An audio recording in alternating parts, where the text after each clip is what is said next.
Well, it's Tuesday, the 17th of October 2023. Thank you so much for joining us right here on Science TV Prime News. This is Chris Mololo, and Wairimo is our sign language interpreter, ready to update you with what's happening in the world of news. Let's now begin to our top story tonight. The Parliament has resolved to extend the mandate of the National Dialogue Committee by 30 days, and this follows a request from the National Dialogue Committee, who sought for an extension in a bid to conclude their discussions before submitting a report.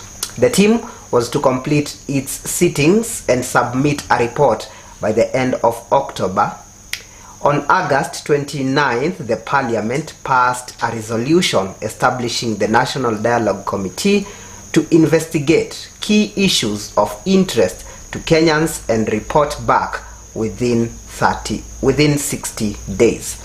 The issues include reconstitution of the Independent Electoral and Boundaries Commission (IEBC), implementation of the 2/3 gender rule, entrenchment of Constituency Development Funds (CDF), establishment and entrenchment of the office of leader of opposition, and embedment of the office of Prime Cabinet Secretary. Honorable Speaker, I beg to give notice of the following motion. That aware that the National Dialogue Committee was established by Parliament through a resolution passed by the National Assembly and Senate on 16th August 2023 and 29th August 2023 respectively. Further, aware that the resolution outlines the mandate of the committee, which includes to facilitate dialogue, consensus building, and recommend appropriate constitutional, legal, and policy reforms on issues of concern to the people of Kenya. Acknowledging that since its establishment, the committee has made tremendous progress in exercise of its mandate and has achieved the following milestones: formulated and adopted the framework agreement, framed and adopted the statement of issues, unbundled the issues. You're causing disturbance, Majority Whip. Please protect me from the Majority Whip. Majority Whip, take your seat and desist from engaging Honorable Bowen Kangogo. Thank you, Honorable Speaker, for the protection. Honorable Speaker, if you allow me to take that again, acknowledging that since its establishment, the committee has made tremendous progress in exercise of its mandate and has achieved the following milestones: formulated and adopted the framework agreement, framed and adopted the statement of issues, unbundled the issues and agreed on prioritization of issues, harmonized the unbundled issues, conducted public participation and stakeholder engagements in line with the requirements of Article 10 of the Constitution, and examine and analyze the memoranda that were received from the public and stakeholder submissions.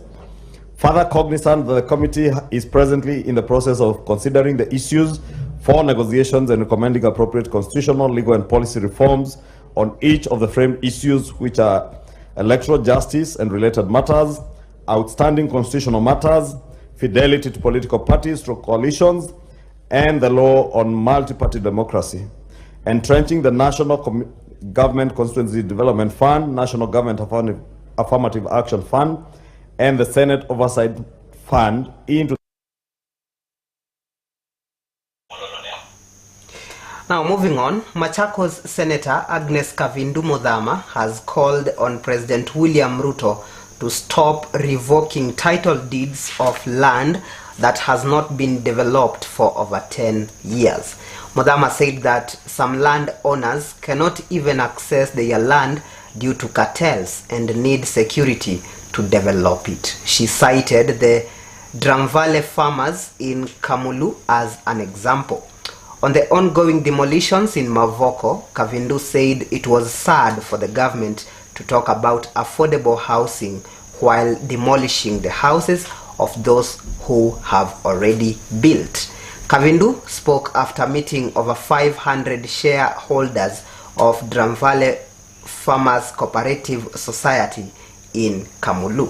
During a tour of Athi River, Machakos County, President Ruto ordered titles of lands in the Athi River Export Processing Zone, EPZ, that has not been developed for more than 10 years be revoked.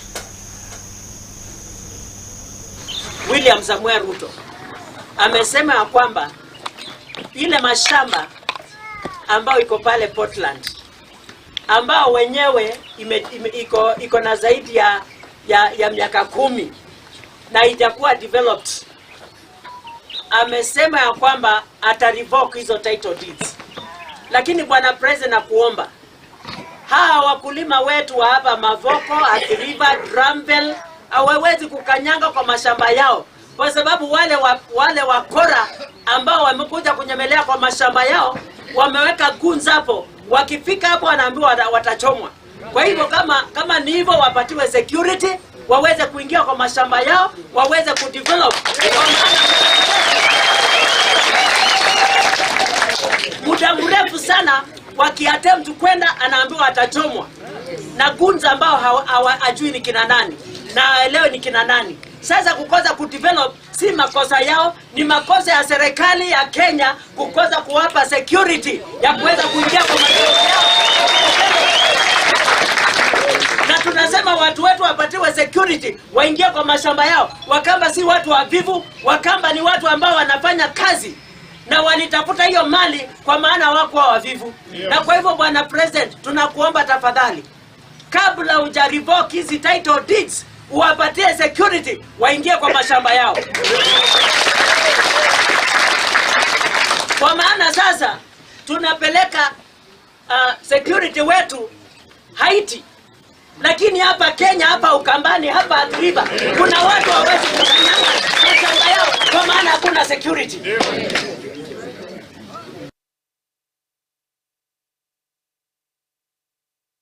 African Portland Cement Company, EAPC, has announced the sale of a portion of its land in Athi River, Machakos County, amid ongoing demolitions. EAPC said on a notice published on Tuesday that priority will be given to the parties currently occupying sections of parcels 8784/144, 145 and 653 Mavoko. Those in this category are advised to state their claim within 14 days from the date of notice. After 14 days, any unclaimed portions will be offered to the general public on a willing buyer, willing seller basis. Meanwhile, a side office has been established at the EAPC's Namanga Road premises. Since Friday, over 50 homes, including churches and mosques, have been demolished as a result of Machakos High Court ruling that declare the occupation of the land illegal. EAPC won a legal battle to evict squatters from 1,740 hectares of their land in Machakos County after claimants failed to produce documents proving ownership.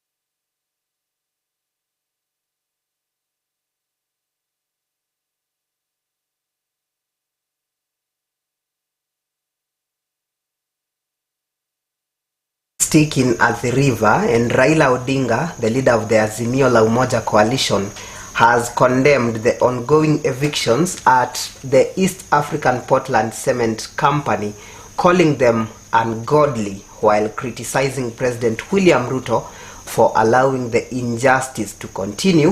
Odinga said the evictions violate human rights, especially the right to adequate housing, noting that the evictees are among the poorest of the poor and the upcoming middle class who have lost their lifelong savings. He also expressed concern about the impact of the evictions on children whose schools have been demolished just before national examinations. Odinga spoke minutes after being denied access to the Mavoko Portland Cement eviction and demolition site. According to the police officers at the site, they had received orders from above that no one should be allowed on the site. The Azimio leaders were told to wait until next week. Ilitoa uamuzi siku ya Ijumaa. Siku hiyo ya Ijumaa watu tayari walianza kubomoa manyumba hapo. Nani alijua ati uamuzi itakuwa namna gani?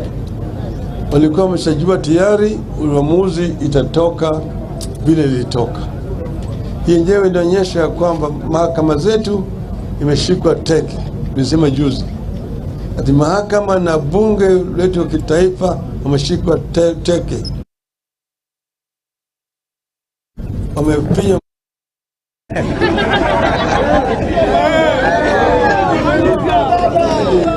sasa tuko na bunge hanithi, haina chochote. Manake bunge yenyewe juzi ilipitisha sheria ya kujinyima nafasi ya kukagua ununuzi ya bidhaa ya umma. Bunge linatakana iwe inatetea mali ya umma. Lakini bunge tayari imeshatoa pitisha sheria kusema bunge hawezi kuangalia na kukagua vile serikali inauza mali ya umma. Hakuna haja ya kuwa na bunge. Tuko vile na maspika ambaye wanafanya siasa kiolela. Spika wenyewe wanaongea juu ya mambo ambayo yanakuja mbele ya bunge katika mkutano wa hadhara katika kanisa, vile wao wataamua katika bunge. Kwa hivyo hao maspika yote wawili wa Senate na National Assembly ni wale watu ambaye hawafai wawe kama maspika. Wao ni aibu kubwa kwa taifa la Kenya.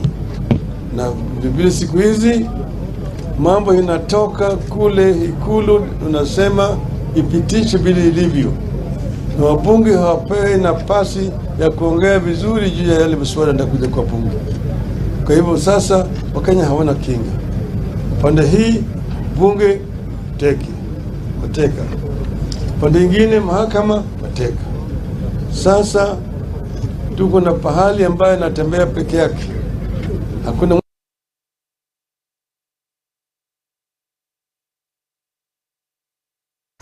Right, this is so sad, but we hope the government will do something to compensate these residents of Mavoko. On that note, we are taking a short break right here on Science TV Prime News, but of course there is more to come as soon as we return from this break. Keep watching.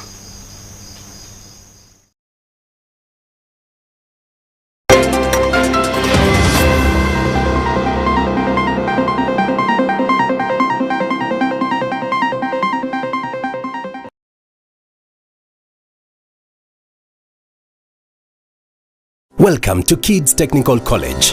Our priority is to prepare you for opportunities in a career of your choice. We are a registered NEC examination center and are accredited by TVETA, CASNEP and NITA. We train diploma, certificate, artisan and professional courses in business studies, catering, hospitality and tourism, cosmetology, engineering, social sciences, counseling psychology, health sciences, Kenya Sign Language, ICT, driving and CASNEP courses. Call 0725-857976. Kids Technical College, creating opportunities.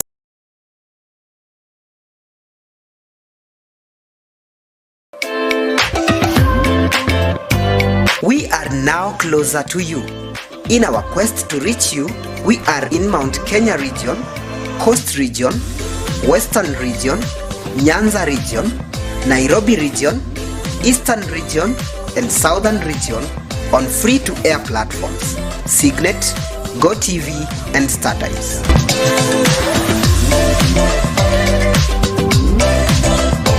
And to make things even better, you can now watch us online on www.sciencetv.co.ke/live on any internet device, your phone, tablet, laptop, and desktop computer from anywhere in the world at any time. Science TV, leaving no one behind.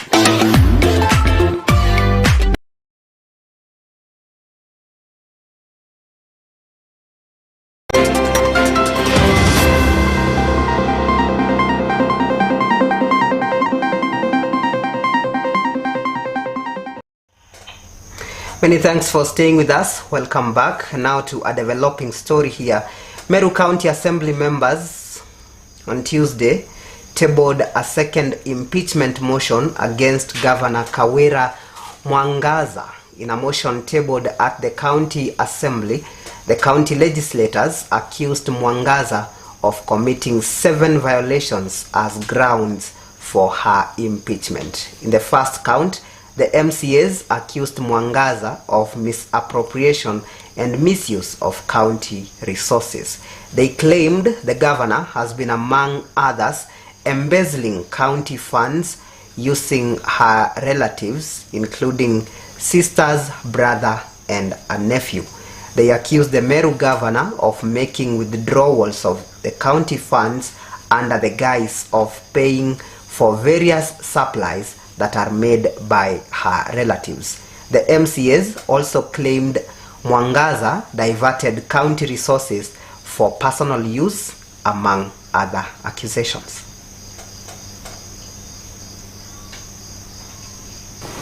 The Assembly resolves to impeach the governor under Article 181 of the Constitution, Section 33 of County Governments Act, and Standing Order number 65 of the Standing Orders of the Assembly on the following grounds. Count number 1, misappropriation and misuse of county resources.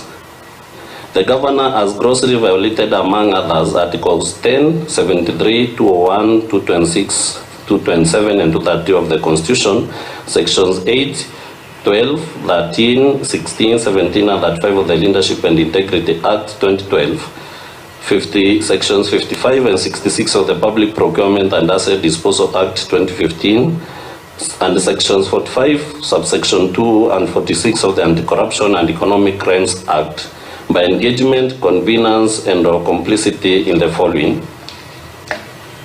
A, the embezzlement of county funds through the governor's sisters, Rose Kinya Gwantai and Miriam Gwantai, brother Kenneth Gwantai Murangeri, brother-in-law Nefat Kenywa, and the nephew to the governor's husband, Henry Motuma Murangeri, or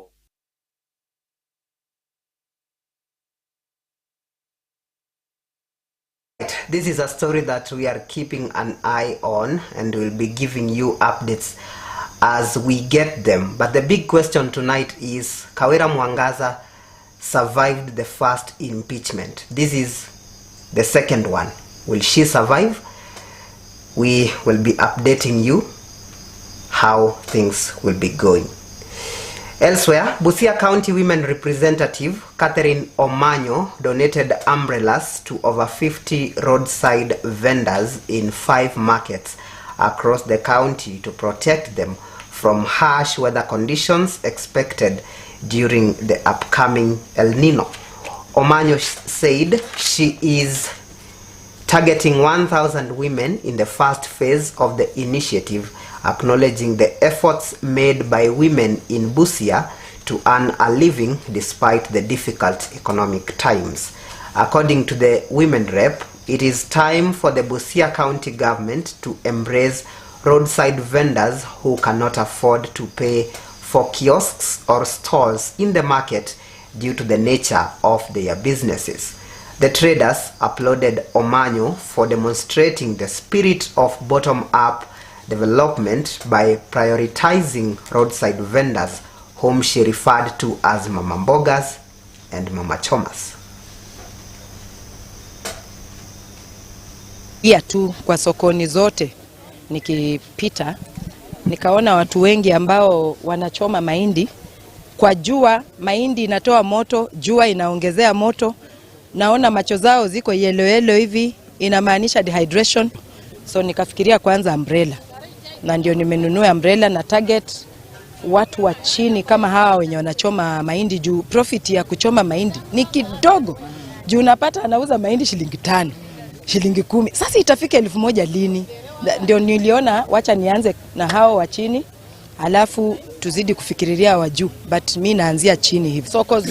Soko zote kama hizi, hata zile ndogo, tutapeana umbrella kwa haswa wale wenye hawana kabisa. Wale wenye at least wako nayo kama tandarua na hizi vibanda, wasisikilie vibaya wenye hawana kabisa. Juu mtu akikaa tu kwa jua na hiyo jiko yake, inamaanisha amejaribu pia kupata umbrella lakini hajawezeshwa. Naelekea sasa kikundi cha 140 kila msimu. After every 3 months huwa na target groups 70. Kwa sababu jinsi pesa inakuja kidogo kidogo. Tukisema bottom up government, hii government ni ya up down, sio down up. Imegeuza vile vitu waliambia wananchi kwamba watafanya. So hustler fund ijafika. Ochuda kuna ama iko? Hakuna. Biashara pa Bumala, nauza mboga za kienyeji na natoka Brinda. Nimefurahi sana kuona mamangu Catherine kuniletea umbrella. Jua imetuchoma ya kutosha. Mama 5 tena. Naishi hapa Bumala, nafanya kazi ya kuchoma mahindi. Hii mahindi yangu nimeichoma kwa mwaka 17. Kwa hiyo mwaka 17 nimehangaika nikichomwa na jua, napigwa na mvua. Sasa kuanzia leo Mungu amefanya miujiza. Nimeshukuru sana kuniletea umbrella. Nimeshapitia machungu sana, jua inaninyeshea, mvua inanipiga. Sasa kuanzia leo maneno yote itakuwa ni sawa. Nimechoma hii mahindi kwa miaka 10.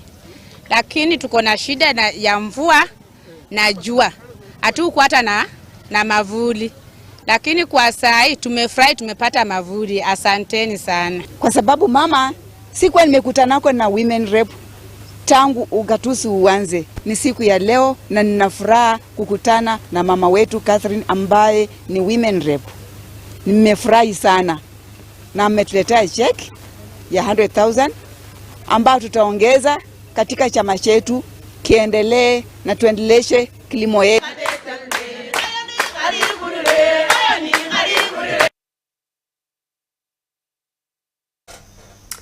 From Busia now we move to a business update here. The government has embarked on phase 3 of modernization and upgrading of New Kenya Cooperative Creameries, that's KCC plants across the country. Cooperatives and MSMEs Cabinet Secretary Simon Chelugui said those plants earmarked in the modernization program this year include Runyenjes in Embu, Narok, Mogotio and Kabianga. Included in the program also, according to CS Chelugui, is improvement of machinery in Miritini, Mombasa to convert powdered milk into liquid for the export market. Speaking while on an inspection tour of the new Runyenjes milk cooling plant in Embu on Monday, the CS said 700 million shillings has been set aside to transform the plant into a processing factory. We want to make sure that mimi mwenyewe kama governor, hii plant ikiisha na tuanze kupack maziwa, ile maziwa tuna plan kununulia watoto wetu wa ECDE, and right now tuko na 17,000 children. Hatutaenda kununua mbali, tutanunua hapa ndio tusaidie mkulima wetu. Annual production katika Embu County, we produce an annual production ya 77,390 kilos per year. Na ile pesa tunaletewa huku kwa njia ya hiyo maziwa ni 3.9 billion average. Dairy production, ile maziwa tunatoa kila siku katika Embu County is 212,000 kilos per day. Na average katika kila ng'ombe per day is 8 kilos. So katika hiyo daily production ya 212,000 ile tunauza through formal markets, through our cooperatives na tunapeleka different places is about 70,000 kilos, meaning 33,000. Hiyo ingine tunaiuza tu informally. Informal, which is the most goes informally. Tunafikiria we can be able to, with proper extension services, animal husbandry kama vile tumeambiwa hapa, we think tunaweza sukuma hiyo 8 kilos per cow per day to 15 kilos per cow per day, translating into 397,000 kilos. Mpango yetu ya mwaka huu, hii mradi wa Runyenjes, ikiwemo the third phase of modernization ya KCC, iko Runyenjes new KCC plant, iko Narok new KCC plant, iko Mogotio new KCC plant, na iko Kabianga new KCC plant. Hiyo ndio phase 3 ya modernization, ya kiwemo improvement of machinery kule Meritini Mombasa, sababu kule tunapeleka maziwa ikiwa kwa powder, alafu tunabadilisha ikuwe fresh milk, we reconstitute. So tumepanua tukichipanga kuuza maziwa yetu kule nje, kule Uarabuni. Pia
All right, that's it for the news. Let's now get Ben Werangai with the sports updates.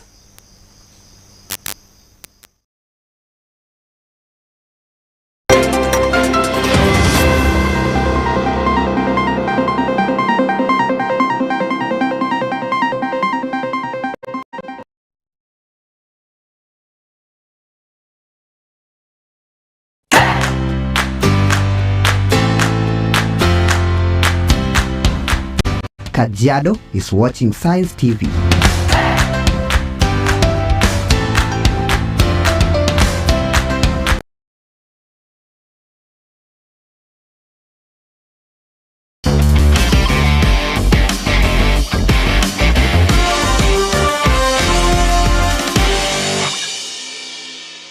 Hello viewers, welcome at Science TV with me, your host Ben, and that is my sign name.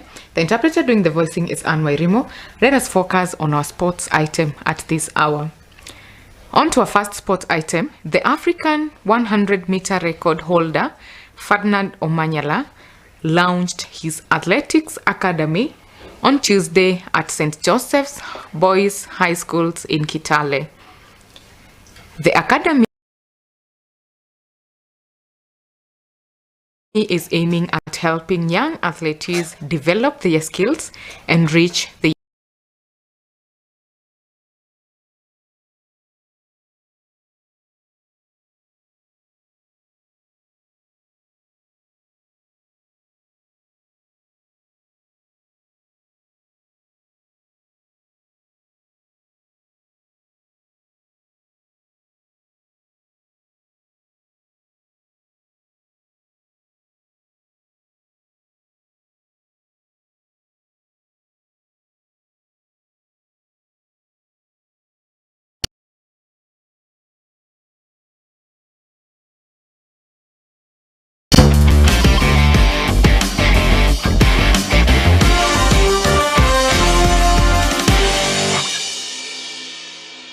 viewers. Welcome at Science TV with me, your host Ben, and that is my sign name. The interpreter doing is Anne Wairimo. Let us focus on our sports item at this hour. On to our first sports item. The African 100-meter record holder Ferdinand Omanyala launched his athletics academy on Tuesday at St. Joseph's Boys High Schools in Kitale. The academy is aiming at helping young athletes develop their skills and reach their full potential. Omanyala, who is from Trans Nzoia County, said that he was inspired to start the academy after seeing the talent and potential of the young athletes in the region. He wants to help them avoid the same mistakes that he made when he was starting out. We just never had someone to look up to, but sasa hii they have someone to look up to, so that's a big step towards everything. So it's all in the mind. So mtoika huyu akikuwa nurtured vizuri hapo, the perfect facility, not facilities, the facilities are there. You know, I always say use what you have to get what you want. Ningejieka kwa hiyo situation ya Kenya hakuna kitu singekuwa pale nimefika. So for them is just to use what we've used to get to where we are. The most important thing ni ati wasi give up. Una get St. Joseph's Boys itakuwa ngome ya riadha, na nina furaha sana ya kwamba Africa fastest man ambaye ni kijana wetu Omanyala, ambaye pia ni ambassador katika mambo ya riadha ya nchi hii, alikubali kuja hapa so that we can launch St. Joseph's Boys Athletics Academy.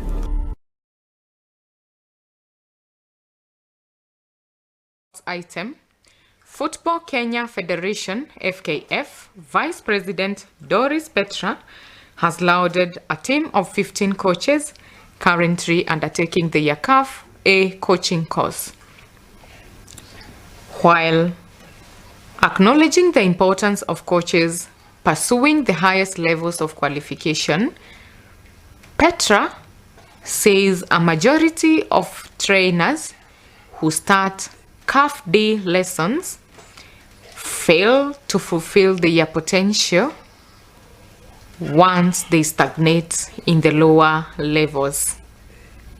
CAF A coaching course represents the second highest level of certification offered by the Confederation of African Football, CAF, with the prestigious CAF Pro license standing as the highest attainable certification on the continent.